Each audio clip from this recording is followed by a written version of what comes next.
Welcome back. We are here with Rodney Garland. He Yes, just sir. handedly defeated Matthew Turner in the last round here playing Bomb Man. Yep. Welcome. Thank you. Bombman was a list I played at Worlds last year. A very different list, though. I played the Death Etten Loop that Rochester invented.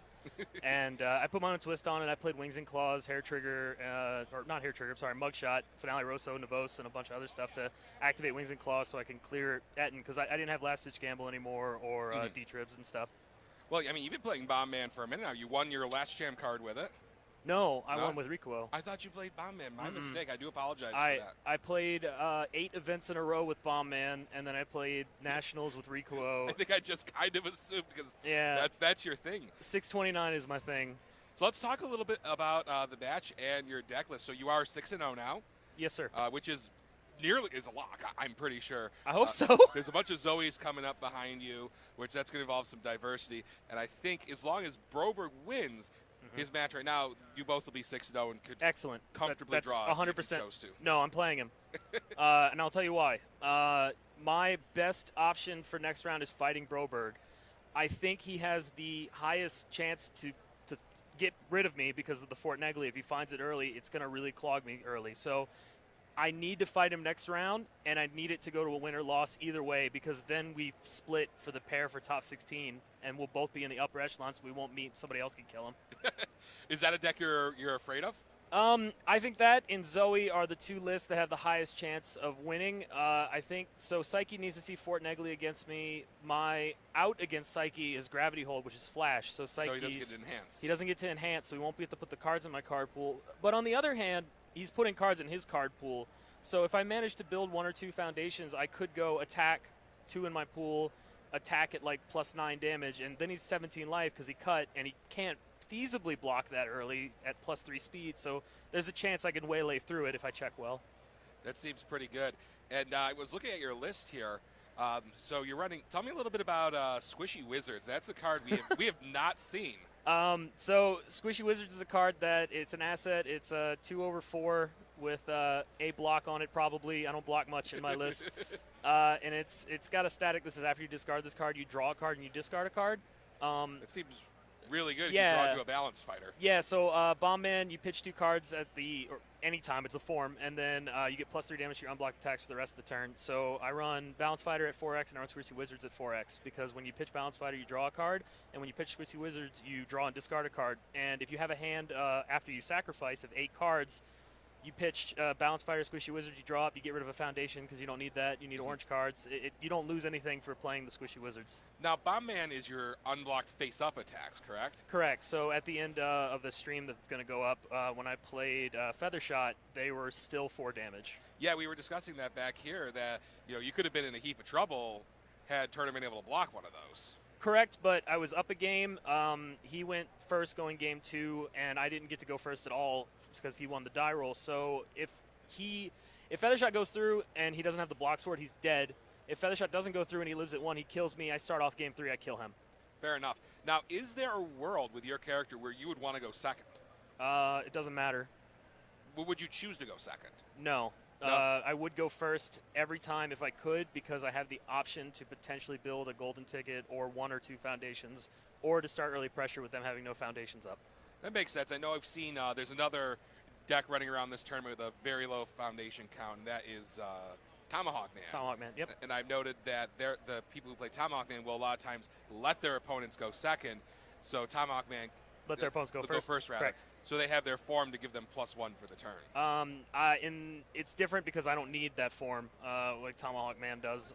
The only reason is because I have the Gravity Holds and the Mega Balls, and I see so many cards because I'm pitching cards like Balance Fighter and Swishy Wizards that if I go first and I do decide to attack, I can usually pass like a Gravity Hold, Mega Ball, something else, or Gravity Hold, 3 diff, 2 diff, and it's okay. And if I find a Clear Cutter, then I can Clear Cutter first because it checks to play attacks, get +1 for it into the pool. So I can actually build 1 or 2 on top of playing 2 or 3, and then checks to block, get -1 and Clear Cutters in the pool. Seems like you're in a pretty confident spot here. You know your deck completely inside and out. I built a 14 attack list. So to go back on my list from Nats last year, 2016, I was playing 18 attacks. I've kind of already touched that list, but that list did well because we were in a format where you saw turn 4-5 because it needed to get stuff out of its discard pile. The game has sped up so much that when I built that list again, I had 14 attacks. I had 3 Slasher, Guardian Slasher. I had 3 Spragio. I had 4 Ettins, and I had 4 Mystic Cyclone. So I also ran 4 Greek Fire in that deck because if you play Ettin and they play Revoke, you lose. But Mystic Cyclone is burn them for 2, so then you play your Ettin, and it's safe as well. So yeah, so they can't reverse it with a Guardian Slasher, and then if they block your Ettin and reverse with a Guardian Slasher, you cancel the response. If they revoke, you cancel the response. But I died to everything because I needed to get to turn 4 or 5. So I put the deck on the shelf. I tried building Rico on water because I won with him on air. It didn't really pan out. He needs to find dive to win anything, and relying on one card, even if you're a 59 character plus character deck, it's rough. Well, there's a lot of good answers for Tengu Dive right now. And yeah, and a lot of people are kind of smartening up to needing to block high. And blocking high is good. That's also why most of my bombman lists, the attacks are all low, because any smart player or any well-traveled player is probably better to say, they're going to be holding high blocks because Cannonad's in the format, Tengu Dive's in the format, Scorch Wheel's in the format, Yamato Man, the rest of his attack lists are in the format, and everything that devastating that Jasko tended to print were high blocks, or not high blocks, but high attacks. So people are stacking high blocks into their deck like crazy, to where sometimes they forego low blocks because Snake Man isn't really a threat, and nobody else is running around with lows. But I killed Chris Pratt in Game 3 on my turn 1 simply because he didn't have a low block. Yeah, sometimes not having a block on the right zone can be devastating. I wanted to swing back a little bit. You mentioned Guardian Slasher as a card that could cause you some trouble with your previous build. Are you concerned at all about Guardian Slasher or Madariku or anything that forces you to not attack? Yes. Yes, and I'm worried about it. Scott Sundman was 3-0 at one point, 2-0, and we were going to round 3, perhaps. Check my math. And he played 4 Slasher in his Shin deck. He played Death Shin, and I was really scared to fight him because if he has the Slasher, it's a lot like Fort Negley, right? If he has the Slasher, like the potential for him to get another turn and to kill me is up. It's way higher.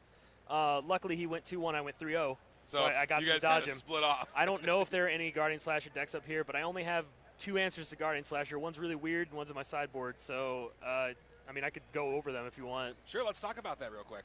Sure. So, first of all, the easy one, the sideboard, I side 3 Nobel Prize. I'll bring it in if they have a Slasher deck, and then I'll flip it, and I'll call Guardian Slasher. So you can't play abilities. Yeah, so they can block with Guardian Slasher, but they can't use the E to end my turn. And I see so many cards that maybe I'll find, the Nobel Prize. It's a crapshoot, right?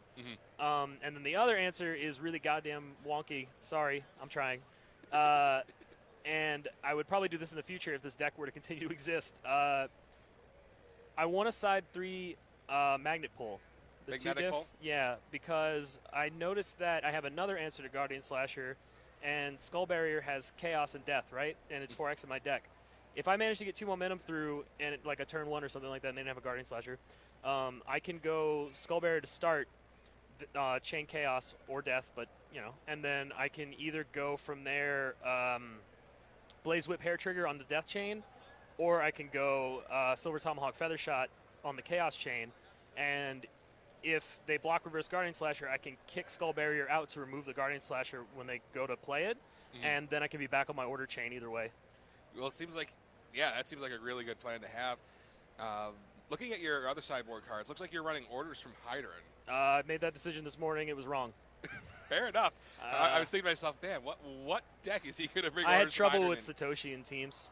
Okay. Yeah, so like really, really big trouble because I rely on blocking with Skull Barrier, and if it's anything higher than 4 speed, I can't block with Skull Barrier, so Satoshi runs me over, and if he plays Cannonauts, every one of those Cannonauts hit.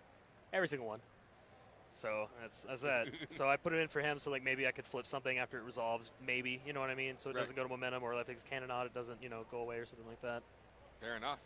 Alrighty. Well, I think we'll wrap this up because I'm sure you want to run to the washroom and get a snack for the last round because you do intend to play. I'm good, man. So I need to play Broberg. We need to have a win-loss result. It's positive for me either way. Well, I expect Kevin Broberg's not even going to offer the draw. He loves playing UFS, so I'm sure he'll be more than happy. It's dumb strategy to not play round 7. I mean, you get information about your opponent's I deck. get information about him, and if I lose, I'll probably be 4th seed. He'll be 1st seed. In the top 16, we won't meet. Somebody else will kill him. Fair enough. Fair enough. So we're all. Or we meet in the finals. I mean, we are putting the cart before the horse here. We don't know if Kevin Groberg won his match. We don't, but he's also running hot.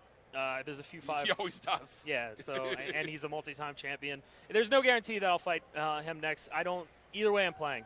Mm-hmm. Excellent. Well, thanks for coming back. I appreciate it. Thank you. I appreciate it. And good luck in the rest of the tournament. All right. Thank you very much.